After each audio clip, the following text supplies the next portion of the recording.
Au cours de sa longue et incessante exploration de l'île d'Oak Island, Rick Lagina s'est retrouvé une fois de plus face à une décision qui exigeait à la fois courage et conviction. Après des années de recherche d'analyse et de suivi d'indices qui ont souvent suscité plus de questions que de réponses, il a choisi d'autoriser une nouvelle opération de forage jusqu'à une profondeur de 70 pieds sous la surface de l'île. Cette décision n'a pas été prise à la légère ou de manière impulsive, car tous les membres de l'équipe ont compris que chaque nouveau forage représentait un sérieux pari tant sur le plan scientifique que financier.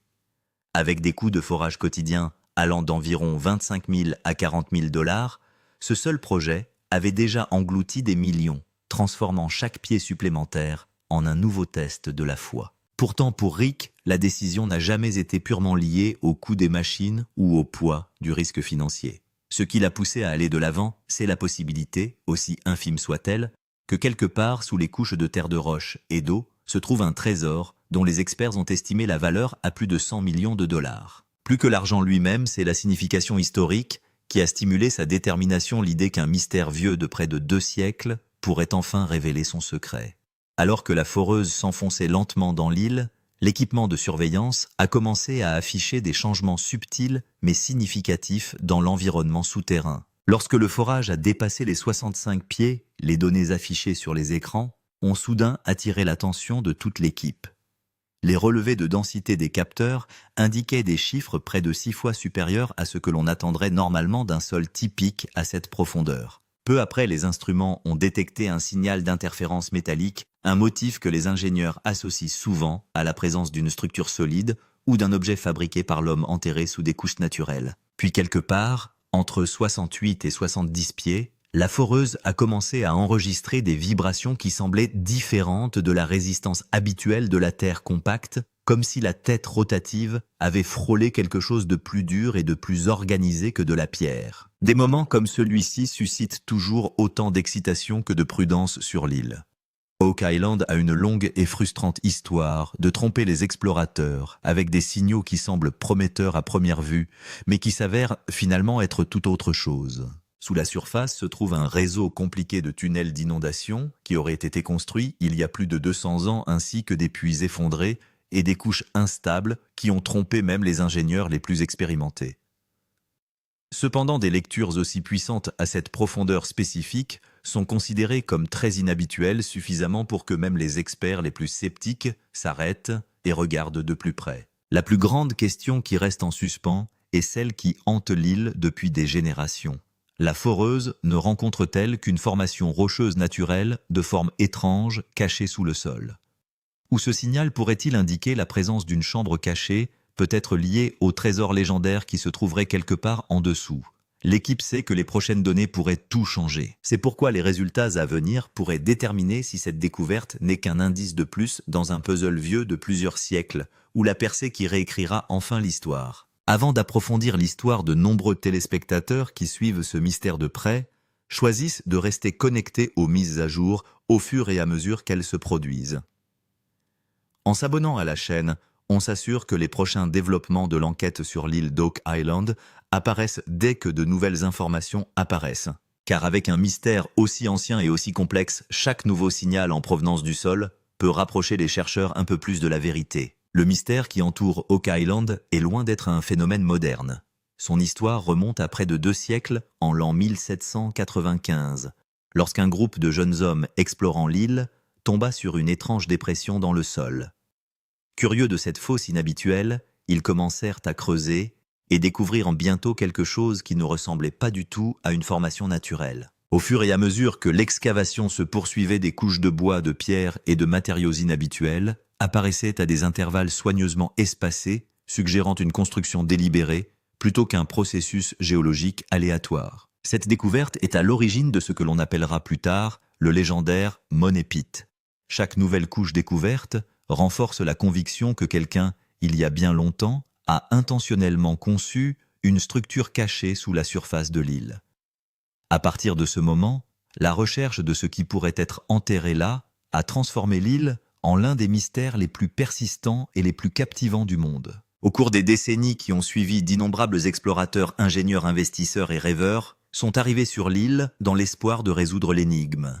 Certains ont apporté des machines industrielles lourdes pour creuser plus profondément que quiconque avant eux, tandis que d'autres ont tenté de construire des tunnels conçus pour contourner les systèmes d'inondation présumés. Ces dernières années, des technologies avancées telles que l'imagerie sismique, le balayage magnétique et le radar souterrain ont été introduites, chacune promettant de révéler ce que les générations précédentes n'ont pas pu faire. Malgré tous ces efforts, chaque tentative semblait rencontrer un nouvel obstacle au moment même où le succès semblait proche. Des tunnels d'inondation remplissaient inopinément les fouilles d'eau de mer, le sol s'effondrait et avalait des équipements coûteux et des puits soigneusement planifiés s'effondraient soudainement avant d'atteindre la profondeur prévue. À de nombreuses reprises au cours de l'histoire, il a semblé que le trésor n'était qu'à quelques mètres, mais des complications imprévues ont interrompu les recherches une fois de plus. Au fil des ans, des millions et des millions de dollars ont été investis pour tenter de percer les secrets de l'île. Des sociétés entières ont été créées dans le seul but d'explorer ces structures souterraines, et de nombreuses personnes ont consacré des décennies de leur vie à cette quête. L'espoir est né et retombé à plusieurs reprises, chaque nouvelle expédition apportant un élan d'excitation suivi de la déception familière d'une nouvelle question sans réponse. En raison de cette longue chaîne de quasi-découvertes et d'échecs inexpliqués, Oak Island a progressivement acquis une réputation mêlant histoire et légende. Certains ont commencé à parler d'un trésor maudit, croyant que chaque fois que les explorateurs étaient sur le point de découvrir la vérité, quelque chose d'inattendu intervenait pour les en empêcher. Qu'il s'agisse de superstition ou de coïncidence, le schéma d'échec répété n'a fait qu'approfondir la mystique de l'île. C'est précisément la raison pour laquelle l'équipe d'exploration moderne traite chaque nouveau signal provenant du sous-sol avec autant de sérieux. L'expérience leur a montré que même la plus petite anomalie dans les données peut conduire à quelque chose de beaucoup plus important. Oak Island a déjà surpris les chercheurs à de nombreuses reprises, et chaque lecture inhabituelle porte à la fois la promesse d'une découverte et l'avertissement que les choses ne sont peut-être pas ce qu'elles semblent être à première vue. C'est cet équilibre délicat entre excitation et prudence qui rend la recherche à la fois passionnante et profondément mystérieuse. Chaque indice invite à l'espoir, mais chaque pas en avant exige également une vérification minutieuse. C'est un processus motivé par la curiosité, mais guidé par la discipline, car l'île a une longue histoire de punition pour ceux qui se précipitent sans comprendre ce qu'il y a en dessous. Le site de forage choisi pour cette dernière opération n'a pas été choisi au hasard ou par optimisme aveugle. Au cours des derniers mois, l'équipe a soigneusement étudié les couches souterraines à l'aide d'outils avancés conçus pour révéler les structures cachées. Des technologies telles que le radar à pénétration de sol, communément appelé GPR, les études de champs magnétiques et le balayage sismique ont toutes été utilisées pour cartographier ce qui ne pouvait pas être vu à l'œil nu. Ces scanners ont commencé à révéler des schémas de densité inhabituels concentrés dans une zone limitée sous la surface. Les relevés différaient sensiblement de la composition normale du sol et de la roche attendue dans cette région de l'île. Au début, les différences étaient subtiles, mais au fur et à mesure que les données s'accumulaient, il devenait difficile d'ignorer l'anomalie. Les résultats du GPR étaient particulièrement intrigants. Entre environ 60 et 75 pieds sous le niveau du sol, les schémas de réflexion des signaux radars ne correspondaient pas à la structure géologique environnante. Normalement, les couches de sol et de roche apparaissent dans des séquences prévisibles lorsqu'elles sont scannées au radar, mais à cet endroit, la continuité de ces couches semblait interrompue. À plusieurs endroits, les signaux réfléchis sont revenus d'une manière qui suggère la présence de quelque chose de plus solide et organisé sous la terre. Bien que les lectures ne soient pas suffisamment claires pour confirmer l'existence d'une chambre ou d'une structure, elles étaient beaucoup plus fortes que le bruit de fond habituel. Pour les scientifiques qui étudient les anomalies souterraines, ce niveau de puissance du signal est souvent suffisant pour justifier une investigation plus poussée. Pour ajouter à l'intrigue, des données historiques ont été recueillies lors d'opérations de forage menées il y a plusieurs années. Certains trous de forage situés à proximité de cette même zone avaient produit de petits échantillons de matériaux inhabituels lors de fouilles antérieures.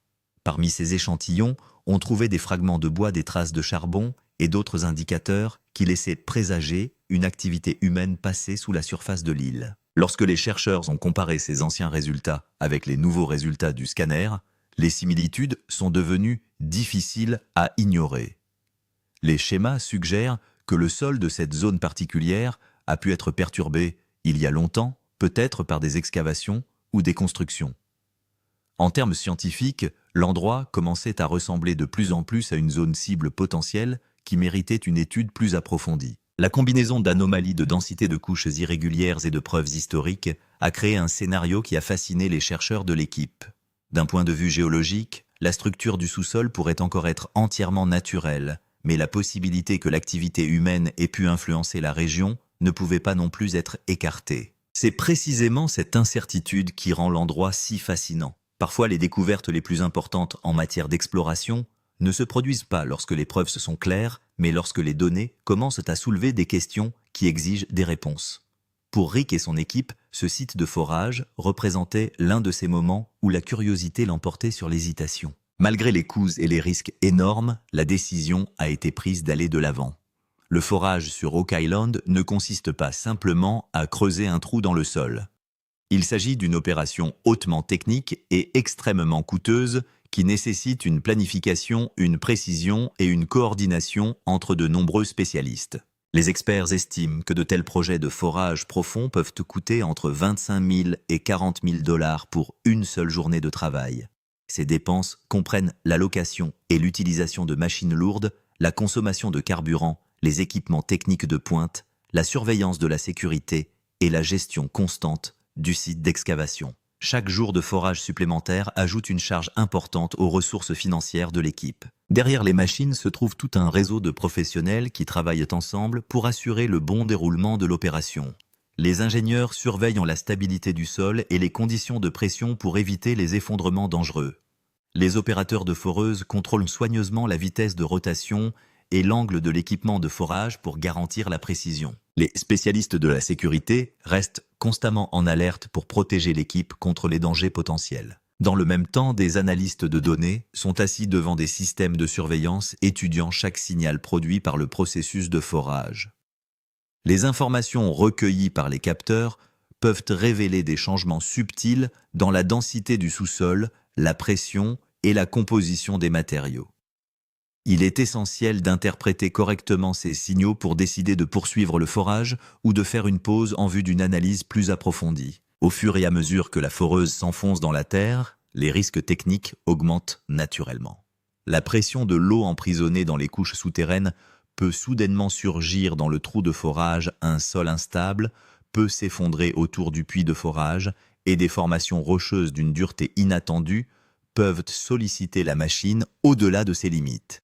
Chacun de ces scénarios peut transformer une opération de routine en une complication coûteuse. Si la foreuse reste bloquée ou si un équipement critique tombe en panne dans les profondeurs, le processus de récupération peut nécessiter des efforts considérables et des milliers de dollars supplémentaires. Dans certains cas, les opérations de forage doivent être entièrement interrompues pendant que les ingénieurs évaluent la situation et déterminent la solution la plus sûre. Chaque interruption est synonyme de perte de temps et d'argent et d'incertitude renouvelée. En raison de ces risques, chaque pied supplémentaire foré sous Oak Island comporte à la fois des promesses scientifiques et des conséquences financières. L'équipe doit constamment mettre en balance la valeur d'une exploration plus profonde et les coûts croissants de la poursuite de l'opération. Il s'agit d'un équilibre délicat entre l'ambition et l'aspect pratique. Au fur et à mesure que la foreuse s'enfonçait à une trentaine de mètres sous la surface, l'atmosphère autour de la station de surveillance devenait nettement plus concentrée. Les membres de l'équipe se sont penchés plus près des écrans, étudiant attentivement les données reçues à la recherche de tout signe indiquant que les conditions souterraines commençaient à changer. Cette profondeur révèle généralement les couches familières que les géologues s'attendent à rencontrer. Les débris qui ont émergé de la foreuse correspondaient d'abord à ces attentes. De la terre brune foncée, épaisse et humide est apparue dans les échantillons accompagnés d'argile lisse et de dépôts naturels compacts formés sous de longues périodes de pression géologique. Tout portait à croire que la foreuse traversait des couches de sol ordinaires qui étaient restées intactes pendant des siècles. Cependant, des changements subtils ont commencé à apparaître à mesure que la profondeur approchait les 45 à 50 pieds. Parmi les échantillons de sol se trouvaient de petits fragments de bois décomposés et des traces de matériaux organiques qui ne correspondaient pas parfaitement à la géologie environnante. Pour les chercheurs qui étudient Oak Island, de tels matériaux attirent immédiatement l'attention. Des fouilles antérieures dans d'autres parties de l'île avaient permis de découvrir des couches de bois et des vestiges similaires que l'on croyait associés à d'anciennes constructions humaines. L'apparition de ces matériaux a de nouveau soulevé la possibilité que cette zone ait pu être affectée par d'anciens travaux de creusement ou de construction. Même de petits indices comme ceux-ci peuvent indiquer que quelque chose de beaucoup plus grand se cache sous la terre. Lorsque le forage a atteint des profondeurs comprises entre 50 et 55 pieds, la configuration du sol a commencé à présenter d'autres irrégularités. Certains échantillons présentaient des signes évidents que la stratification naturelle de la Terre avait été perturbée à un moment donné dans le passé. Au lieu de la séquence ordonnée habituelle des dépôts de sol, les matériaux semblaient mélangés et incohérents. Pour les géologues expérimentés, ce type de perturbation peut indiquer que le sol a été creusé puis remblayé. C'est le genre de preuve qui suggère une intervention humaine plutôt qu'un processus géologique purement naturel. Et sur Oak Island, de tels signes ne sont jamais pris à la légère car ils peuvent représenter les traces ténues d'une activité qui s'est déroulée il y a des siècles. Cette configuration diffère des dépôts naturels et indique souvent des traces d'anciens puits de tunnels ou excavations. Bien qu'il ne s'agisse pas d'une preuve concluante, l'équipe l'enregistre soigneusement. À l'approche des 60 pieds, une légère flottabilité commence à se faire sentir, mais cette flottabilité reste totalement contrôlée. Les preuves recueillies jusqu'à présent suggèrent qu'il pourrait y avoir eu une intervention humaine antérieure dans la région, mais cela ne signifie pas nécessairement qu'il existe des structures dans le sous-sol. L'attitude de l'équipe est celle d'un optimisme prudent, plein d'espoir, mais l'expérience nous apprend à ne pas tirer de conclusions hâtives.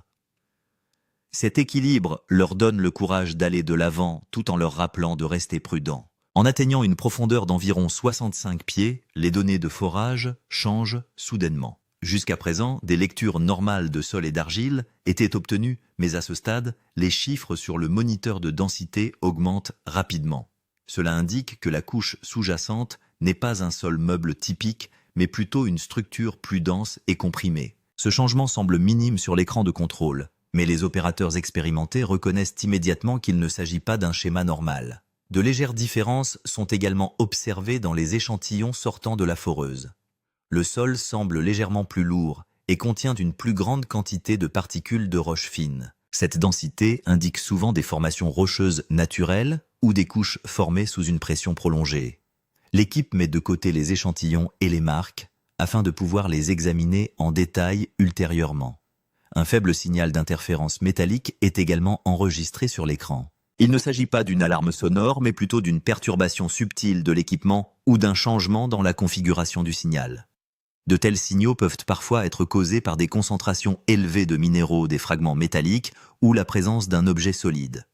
Par conséquent, l'équipe ne tire pas de conclusions hâtives, mais enregistre les données avec précaution. Au fur et à mesure que ce changement devient apparent, le comportement de l'opérateur devient plus sérieux. Les conversations s'amenuisent et tous les yeux sont rivés sur les écrans. Chaque centimètre de progrès devient alors crucial, car c'est là que la différence entre un terrain normal et une anomalie potentielle devient évidente. L'excitation est présente, mais l'expérience leur rappelle de garder leur sang-froid et de comprendre que chaque signal sur Oak Island doit être interprété avec prudence et patience. Alors que la foreuse s'approche d'une profondeur de 68 pieds, un léger changement est remarqué dans le son et les vibrations de la machine. Jusqu'à présent, la foreuse descendait à un rythme relativement régulier, mais soudain, le son de rotation devient plus lourd et plus lent. Les opérateurs réduisent immédiatement la vitesse pour éviter de solliciter davantage l'équipement. Ce changement dans les vibrations de la machine indique que la couche inférieure n'est plus aussi souple qu'auparavant. Quelques instants plus tard, les relevés de vibrations sur le moniteur commencent à fluctuer. Le trépan entre en contact avec une surface dure, enregistrant des vibrations de choc. Ces vibrations ne se produisent pas dans un sol normal ou une roche meuble, mais lorsque le trépan heurte une structure solide ou une couche fortement compactée. Pourtant, l'ingénieur au panneau de contrôle ordonne immédiatement d'enregistrer les données à un rythme régulier. Les débris qui remontent de la foreuse montrent également des changements. Là où il y avait auparavant de la terre humide et de l'argile, il y a maintenant des signes de fragments plus petits et plus durs, et de couches plus denses. Il pourrait s'agir d'une paroi rocheuse naturelle, mais compte tenu de l'histoire d'Oak Island, l'équipe envisage également la possibilité qu'elle fasse partie d'une ancienne structure, d'une structure en bois renforcé ou d'une structure en pierre. À ce moment-là, l'atmosphère sur le site change complètement. Les conversations cessent presque et tout le monde a les yeux rivés sur le moniteur en direct. Chaque seconde d'enregistrement de données devient cruciale car c'est le moment où une simple excavation peut se transformer en une découverte potentielle. L'équipe est certes enthousiaste, mais l'expérience lui apprend qu'il est trop tôt pour tirer des conclusions. Et ce moment de tension entre 68 et 70 pieds laisse entrevoir la vérité à venir, mais cette vérité n'a pas encore totalement émergé. Une fois la couche dure trouvée entre 68 et 70 pieds, la plus grande question se pose, s'agit-il d'une roche naturelle ou d'un élément d'une structure artificielle? Le potentiel géologique est considéré en premier lieu. Il n'est pas impossible de trouver des plateaux de roches naturelles ou des couches de roches comprimées formées par la pression dans cette zone. Parfois, en raison des minéraux et de la pression souterraine, les roches deviennent extrêmement denses, ce qui peut soudainement arrêter la foreuse. Mais l'histoire d'Oak Island ne permet pas de considérer cette situation comme acquise. Les fouilles des années précédentes ont permis de découvrir des couches inhabituelles, des structures en forme de plateforme en bois et des matériaux disposés à différentes profondeurs. À certains endroits, des couches de terre et de bois semblent avoir été déposées délibérément. C'est pourquoi, comme à chaque fois qu'une couche dure inhabituelle est découverte dans le sous-sol, l'équipe ne se contente pas de supposer qu'il s'agit d'une couche géologique normale. À ce stade, les experts analysent les données avec beaucoup de soin. Les vibrations des forages, les mesures de densité et la texture des échantillons extraits sont comparées aux structures naturelles environnantes. S'il s'agit d'une roche naturelle, sa texture et sa composition minérale devraient correspondre aux couches environnantes. En revanche, si la structure semble inhabituelle ou organisée, cela pourrait indiquer la possibilité d'une intervention humaine. L'équipe ne tire pas de conclusions hâtives. Oak Island a déjà été témoin de signes qui se sont avérés naturels. L'approche des experts reste donc équilibrée et scientifique. Ils envisagent toutes les possibilités qu'il s'agisse de roches naturelles, de couches induites par la pression ou de vestiges d'une construction antérieure. Et cette analyse minutieuse donne de la crédibilité à la découverte et garantit que chaque étape ultérieure repose sur des données et des preuves. L'histoire des fouilles de l'île d'Oak Island n'est pas seulement celle de la recherche d'un trésor, c'est aussi l'histoire d'une lutte contre l'eau. Au cours des 2 derniers siècles, au fur et à mesure que les équipes d'exploration s'enfonçaient, les tunnels étaient soudainement inondés d'eau de mer. Les premiers explorateurs ont remarqué dès les 1800 que l'eau commençait à couler rapidement lorsqu'ils creusaient à certains niveaux. Plus tard, on a découvert qu'il ne s'agissait peut-être pas d'une simple fuite, mais qu'elle faisait partie d'un système d'eau complexe. La théorie des tunnels d'inondation est apparue à plusieurs reprises au cours de l'histoire. On pense que des passages étroits reliés à la mer ou des structures en forme de filtres remplis de pierres et de fibres de noix de coco ont pu être construits forçant l'eau à pénétrer dans les tunnels sous pression. 2 tests effectués dans les 1960 ont révélé des signes de telles structures près de la zone de Smith's Cove, renforçant l'idée que cet écoulement d'eau pourrait être plus complexe qu'un simple phénomène naturel. Bien que la preuve complète reste controversée, l'afflux soudain d'eau a interrompu plusieurs expéditions. La pression de l'eau est extrêmement puissante sous terre. Au fur et à mesure que la profondeur augmente, la force combinée de la pression de l'eau et du poids du sol peut rendre l'excavation dangereuse. Si le forage pénètre dans une couche qui bloque la pression de l'eau, l'écoulement soudain de l'eau peut endommager l'équipement et déstabiliser le puits. C'est pourquoi les indicateurs de pression d'humidité et d'écoulement de l'eau sont constamment surveillés à chaque étape du forage. La question la plus importante est de savoir si une ou plusieurs chambres fermées existent réellement sous le sol et si elles sont sûres. Des années d'eau, de pression et de mouvement du sol peuvent affaiblir n'importe quelle structure. C'est pourquoi l'équipe se concentre non seulement sur l'exploration mais aussi sur la sécurité. Si une chambre est découverte, il est essentiel d'évaluer sa stabilité, la pression de l'eau et la solidité de sa structure avant de l'ouvrir. Cette prudence transforme l'exploration d'une aventure risquée en un processus scientifique sûr. La stabilité du sol est la principale préoccupation lors de forages profonds sur Oak Island. Le sol est inégal, parfois meuble, parfois rempli d'eau, et d'autres contiennent des couches qui durcissent sous la pression. À mesure que la foreuse descend, le poids des couches sous-jacentes et l'humidité qui s'y trouve peuvent affaiblir le sol. Si une structure s'effondre soudainement à un endroit, l'ensemble du puits peut devenir instable. C'est pourquoi les ingénieurs évaluent constamment la stabilité du sol à chaque étape.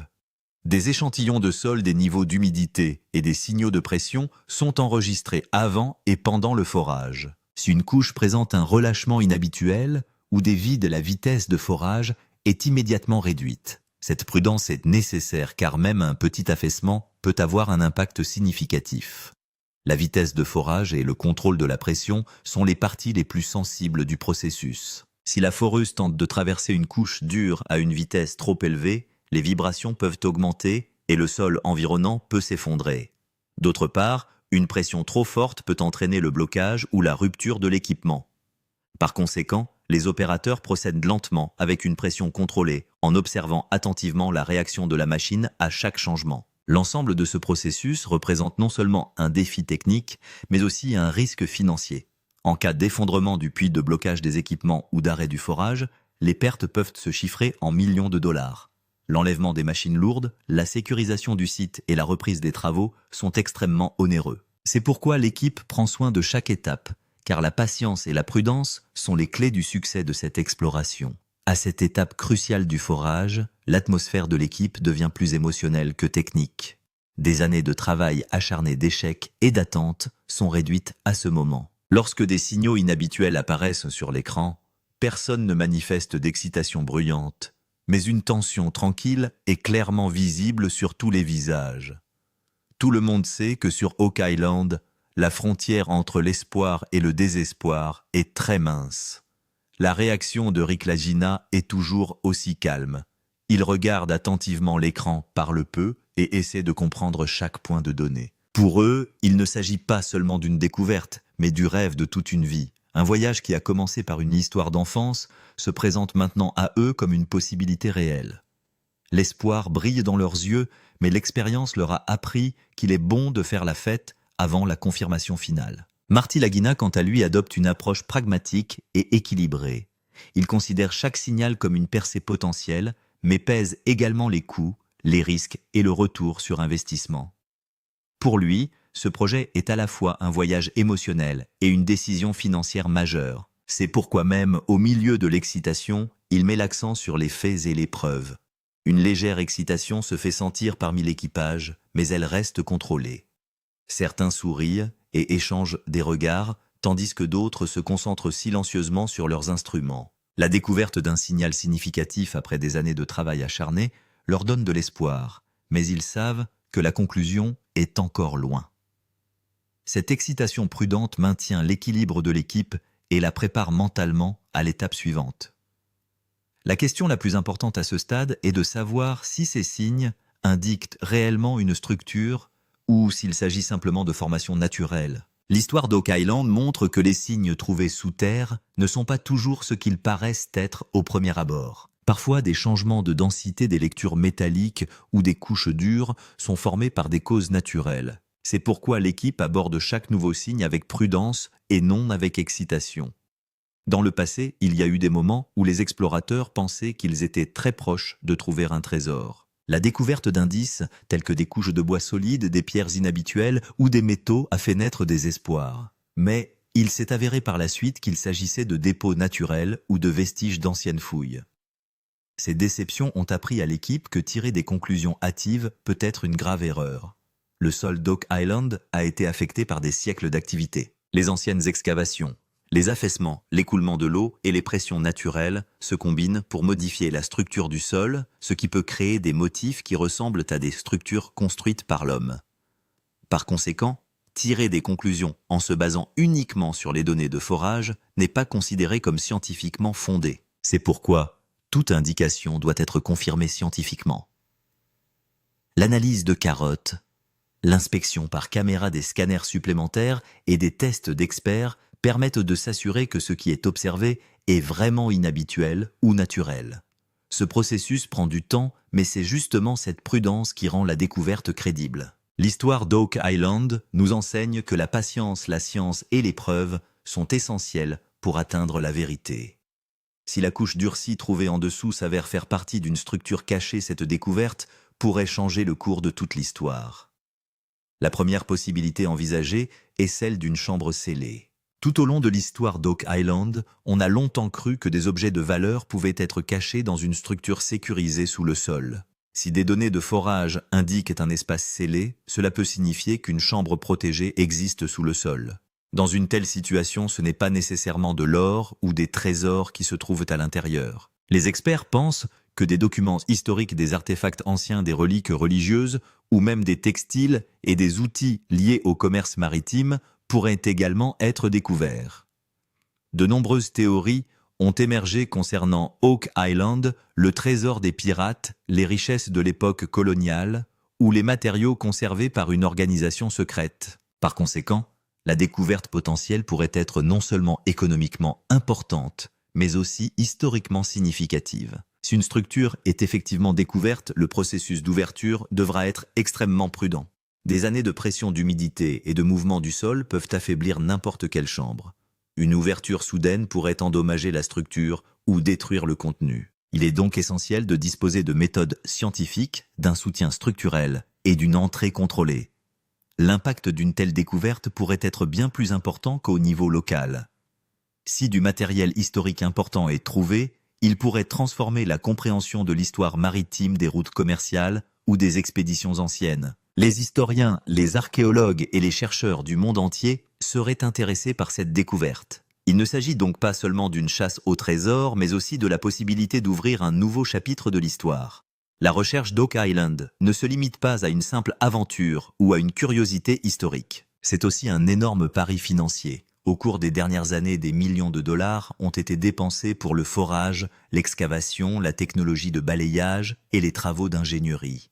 Le coût des machines lourdes, des équipes spécialisées, des systèmes de sécurité et des opérations sur le site ne cesse d'augmenter. Chaque nouveau test et chaque nouveau projet de forage ont un impact direct sur le budget. Derrière un investissement aussi important se cache l'espoir d'une découverte potentiellement majeure. Si une structure ou un matériau précieux est effectivement trouvé, les experts estiment qu'il pourrait valoir des centaines de millions de dollars ou plus. Bien que cette estimation soit basée sur des probabilités, l'importance historique, les artefacts rares et la valeur potentielle des métaux peuvent rendre une découverte extrêmement précieuse. Cependant, il est important de comprendre que tous les indices ne mènent pas au trésor. L'histoire d'Oak Island est pleine de recherches incomplètes et d'obstacles inattendus. Souvent, malgré des investissements importants, des résultats concrets ont été perdus. C'est pourquoi l'équipe maintient un équilibre entre les attentes émotionnelles et la réalité économique lors de chaque prise de décision. En fin de compte, cette découverte illustre l'équilibre entre le risque et le profit potentiel. Si l'exploration est couronnée de succès, elle pourrait justifier l'investissement et devenir un jalon important dans l'histoire. Mais si les résultats ne sont pas à la hauteur des attentes, les pertes financières seront tout aussi réelles. Cette réalité fait de cette expédition une entreprise non seulement passionnante, mais aussi sérieuse et responsable. Lorsque des signaux inhabituels sont détectés pendant le forage, l'étape suivante ne consiste pas simplement à continuer à creuser, mais plutôt à entamer le processus scientifique de confirmation. Des carottes sont d'abord extraites.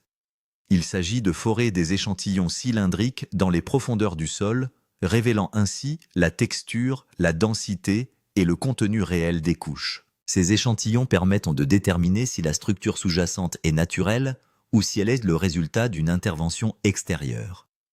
Après avoir obtenu les carottes, les experts les analysent en laboratoire. Ils analysent la composition du sol, la teneur en minéraux, les traces de bois ou de métal et les signaux de pression. Si des éléments inhabituels sont trouvés dans les échantillons, cela renforce l'indication que quelque chose d'inhabituel peut être présent dans le sous-sol. Ce processus prend du temps, mais il permet d'éviter les fausses conclusions. L'étape suivante consiste à utiliser une caméra sonde. Une caméra mince et robuste est introduite dans le trou foré pour obtenir une vue réaliste. Ce dispositif peut fonctionner même dans des espaces étroits et fournit un flux vidéo en direct. Si un vide d'une structure ou une surface inhabituelle est présente en dessous, la caméra peut fournir une première confirmation visuelle. Des techniques avancées de balayage et de cartographie sont également utilisées. L'imagerie sismique, la cartographie 3D et d'autres balayages au sol permettent de dresser une carte détaillée de la structure environnante, ce qui aide à comprendre la taille de la structure potentielle et sa direction possible de propagation. Ce processus méticuleux garantit que les fouilles ultérieures sont menées de manière sûre, précise et scientifique. L'équipe se trouve à présent à un tournant où chaque étape suivante doit être soigneusement examinée. Les signaux trouvés à une profondeur de 66 pieds ont certainement suscité des espoirs, mais il n'est pas encore certain qu'il soit approprié d'étendre le forage plus loin ou d'analyser complètement les données obtenues précédemment. L'augmentation de la profondeur implique de nouveaux risques, de nouveaux coûts, et le risque d'endommager des structures potentielles. C'est pourquoi les décisions ne peuvent être prises à la hâte. Les ingénieurs et les experts évaluent la stabilité de la couche sous-jacente et déterminent s'il est sûr de poursuivre le forage. S'il y a une structure creuse ou faible en dessous, un forage rapide pourrait l'endommager. D'un autre côté, s'il s'agit d'une couche solide et naturelle, un forage supplémentaire pourrait apporter de la clarté. Ce dilemme fait que ce moment est crucial pour aller de l'avant ou pour faire une pause et comprendre. Pour l'équipe, il ne s'agit pas seulement d'une décision technique, mais aussi d'un tournant potentiel après des années de travail acharné. Cette décision marquera-t-elle l'entrée de l'exploration de l'île d'Oak Island dans une nouvelle phase? Ou s'agira-t-il d'un nouvel indice qui suscite l'espoir avant de se calmer? L'expérience passée montre que derrière chaque réponse se cache une nouvelle question. La stratégie clé à l'heure actuelle est de rester patient et d'attendre le bon moment. Cet indice trouvé à une profondeur de 70 pieds pourrait changer l'histoire de l'île d'Oak Island ou s'avérer être un autre mystère.